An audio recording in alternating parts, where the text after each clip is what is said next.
from Hollywood Casino and Aurora, Mike North. And what can you say? What can you say about this guy?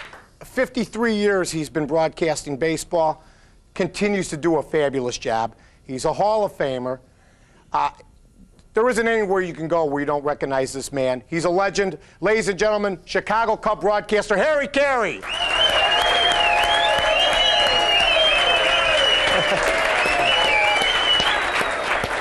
Hi, Harry. Hey. We got you a step. Remember? Yeah. How you doing? All right. I'll tell you what. I didn't like what you were saying about the Cubs. You know, Harry, there's a lot of jokes going on right now. I'll tell you what. The one thing, I'm just glad you had the oldest one yet. Oh, this. 0-10. Yeah, that was old, because now they're 0-12. But I'll tell you this. How about the joke maybe being on you? What is the story? You come up with this idea, 45-cent beers at Harry Caray's restaurant down there in downtown Chicago, and you probably figured this might go one game, maybe two. Are you fearful? Hey, I said certainly they can't lose 162 games in a row. Now they're up to 12 already. Hey, but that's remarkable. I just came from there. Mm-hmm. We're about 7 deep at the bar. Beautiful. And so many young people enjoying themselves, introducing themselves, a good-looking guy introducing himself to a good-looking gal. Coley Newell, my son-in-law, was with me.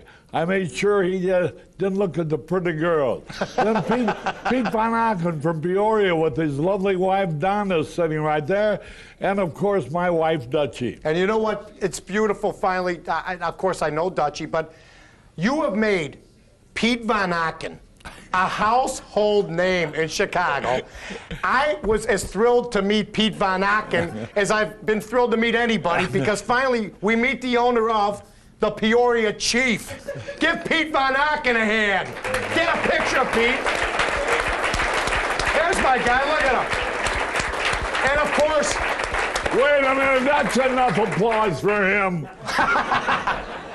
And how about this? And make sure we get the camera on this lovely lady. Harry's wonderful young wife, Dutchie. Dutchie, come on. Yeah. And of course, you know what? I look at Pete and I say to myself, how could he have a beautiful, beautiful wife like Donna? Donna Van Aken's here tonight, so we're having some fun. Yeah.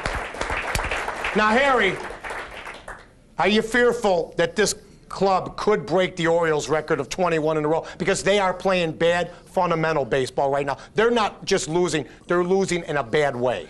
It's hard to understand. I cannot believe they're playing this poorly. I can't understand it. It's got to be that they're putting so much pressure on themselves. Mm-hmm. They've gone through the stages of talking about this, well, we'll get them tomorrow. And now I think maybe they're reacting in such a way, maybe we're not going to win tomorrow. And, you know, these are too good of ball players to make the kind of mistakes they're making. They don't make these mistakes in a little league. And it breaks my heart, and I know it does every other Cub fan.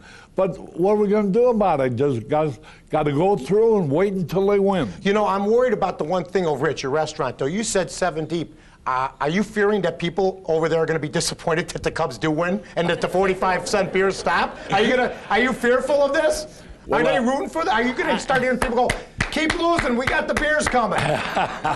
Well, I tell you, it's amazing. I think we've had 45,000 of the 45-ounce beers, and that's not counting today. Boy, the White Sox would like to do that for a 3-day series. I don't know about that, but the White Sox aren't losing money. I'm losing money. Well, what do you think? Do you think that maybe the Cub brass overestimated some of their players? Did you get any inkling during spring training? We knew they had a tough schedule at first, and it's not going to get any easier. But did you think, I mean, people were making jokes. They got Atlanta, they got Florida. They might lose them all. That was supposed to be a joke. Did you get any inkling this was going to happen? Well, listen, I don't think anybody thought this was going to happen. About these good teams, they're in the National League. You know you're going to have to play them. So that I thought sure they would probably be a game or two under 500 after playing these good ball clubs. Now, if they should lose in New York against the lousy Mets, what am I going to say then? Yeah. Oh, they won't lose. They'll probably win that series, maybe even 4 in a row. Yeah, I got a feeling that's where they're going to break this string. You know, Mike, the Chicago Ad Club had a luncheon today, and the main speaker was Andy MacPhail. You talk about talking under pressure. And I thought he did the most marvelous job. I introduced him, and I couldn't be as mean as some of our writers have been. But no, I don't blame the writers. That's their business to report how the team looks. But I felt so sorry for Andy and for Ed Lynch and for Jim Riggleman, because they're all such wonderful people. But let me tell you, I was so proud of the way Andy MacPhail handled himself, handled the crowd, the way he explained what you got to do to build a ball club, and he made all the sense in the world. Who could the Cubs trade right now? There's only one man. What difference with Sosa? Well, you know what we'll do, Harry? We'll talk about that when we come back. Oh, okay. We'll talk about that when we come back. I don't interfere with the commercial. No, we'll talk about that when we come back, because I'll tell you right now, we'll talk about Andy MacPhail, we'll talk about Ed Lynch, we'll talk about the Cub Ball Club, we'll also talk about the career of Harry Caray, live at Sports Channel, Hollywood Casino, when we come back. We're back, Mike North, Hollywood Casino, with the great Harry Caray. And let's talk about announcing, okay? When I make a mistake, and I make them every day on the air, and when other announcers, I have a satellite dish, they make mistakes every day on the air, people gloss over it because we're younger. How hurt were you, or are you just oblivious to the situation now when a gentleman writes a column, like the column that was written last week, about maybe you should leave the booth, maybe it's time for Harry to just become like an ambassador, even though you're that already, and greet people in the stands instead of announcing baseball, because you make mistakes. Did you think there was age bias there? Well, no. I thought it peculiar that this guy would write a column like that, because I happen to know he was fired. He was fired by the Daily Herald. Now, gosh, you would think he'd have a little compassion. Now, let me tell you about this. He was fired by the Daily Herald, and he got a job at the Sun-Times. That's the first time I've seen a byline of his. And he writes a story like he did, which he's entitled to do. But I thought there were 3 different cases that I remember where a guy got a byline for the first time, and the first column he wrote was how he wanted to get me fired. What's going on in this world? Now, contrast that with my 45-cent beer. I just left where all young people are having a wonderful time. Can't wait to meet somebody.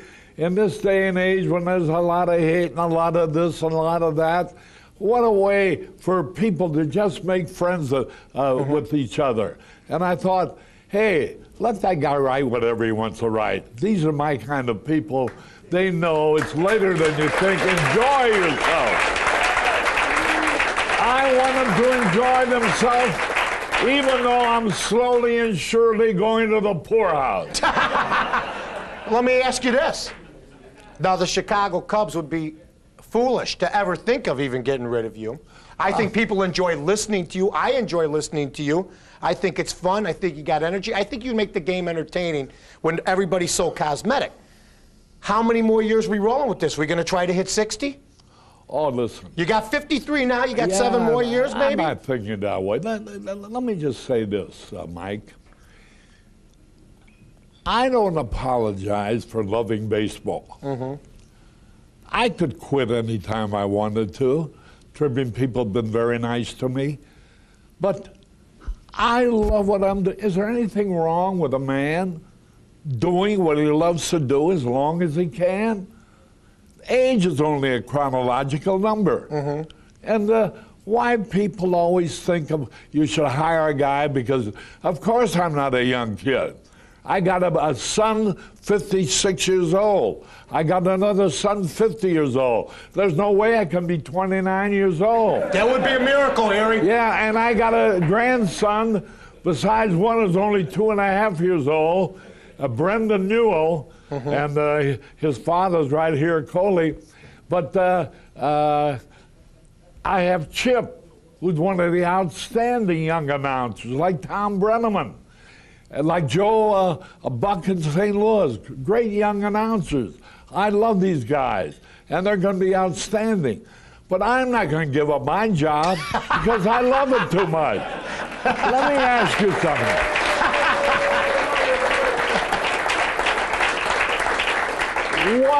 What in the world would a guy do who's been broadcasting 53 years because he loves it so much?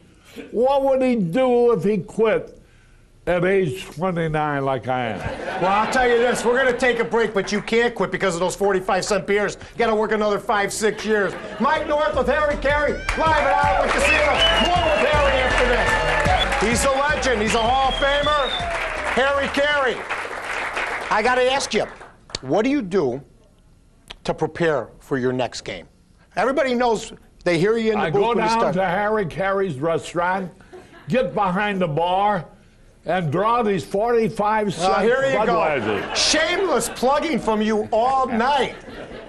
Do you read now you read the papers in the morning, right? Oh, yes, certainly I do. And you get the press releases on the ball clubs, right? Absolutely. I look over all the stats that they give you. They give you so many statistics. And let me tell you something, Mike. I don't know if you've ever done a lot of play-by-play. But whenever you hear an announcer reading off a lot of stats, you know he don't know a damn thing about the game. You mean sort of like he hits 220 when the sun goes down after the 7th inning? Stuff like that. Or he hit 187 singles last year.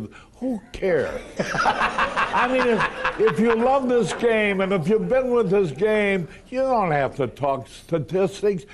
There's so many wonderful things people have done. What you're watching, great plays they make. The beautiful blonde in the red dress in the second row. I mean, a lot to talk about.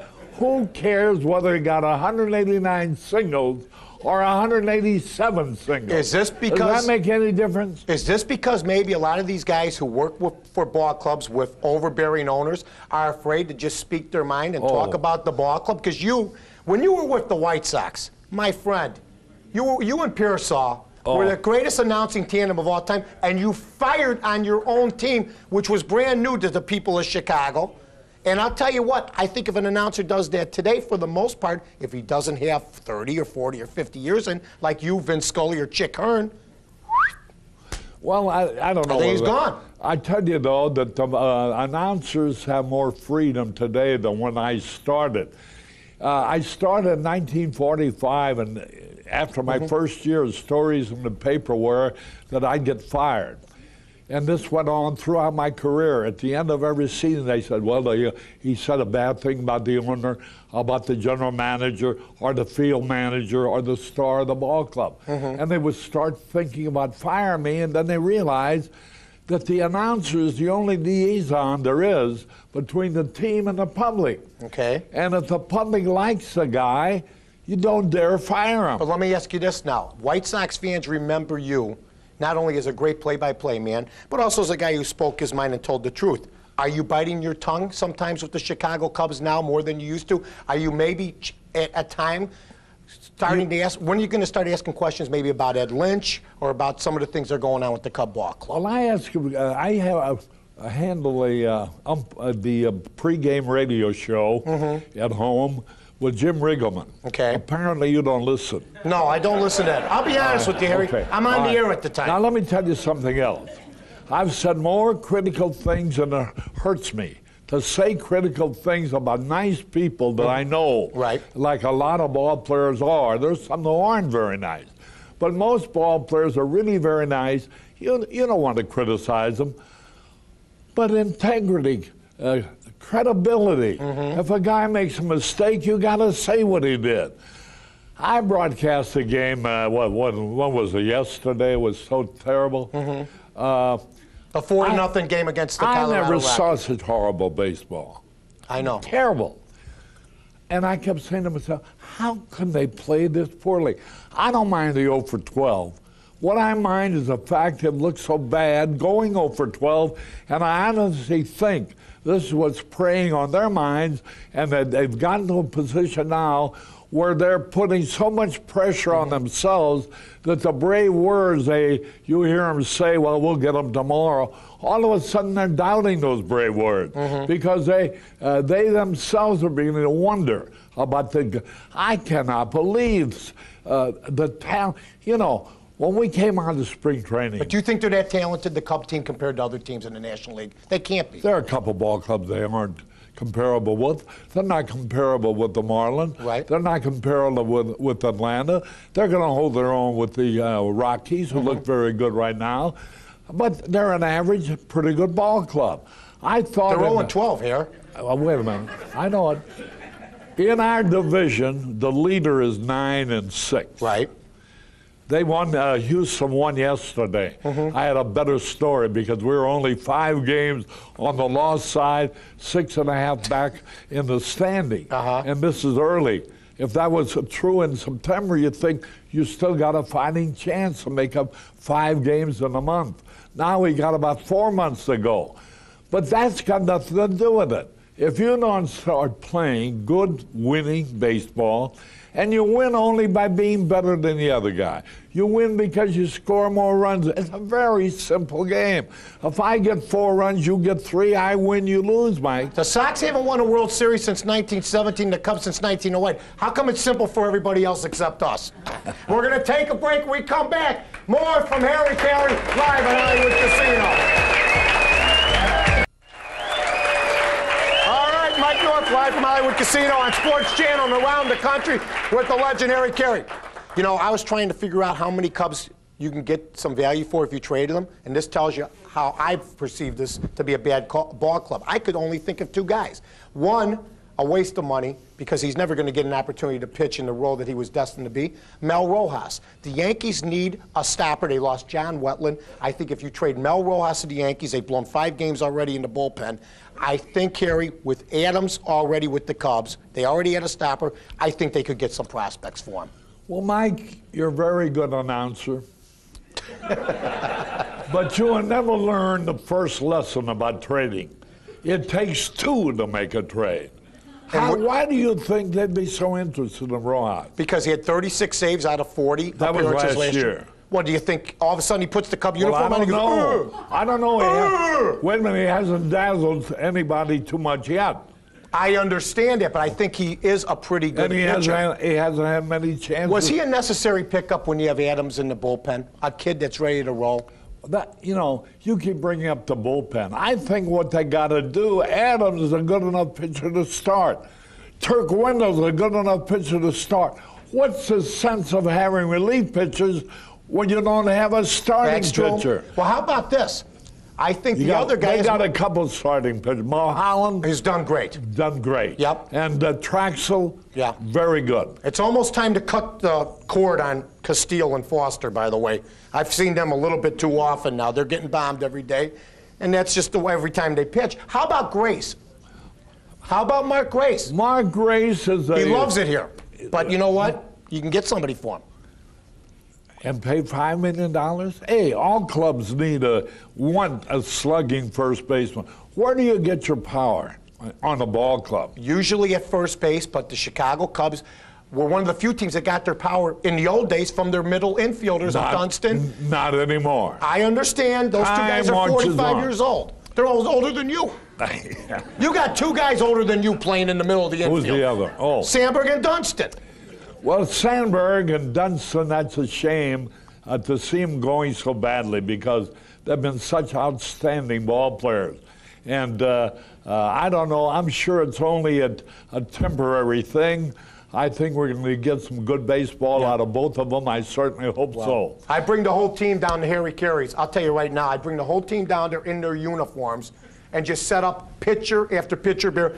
Get them hammered, let them relax, and then they'll win the next day.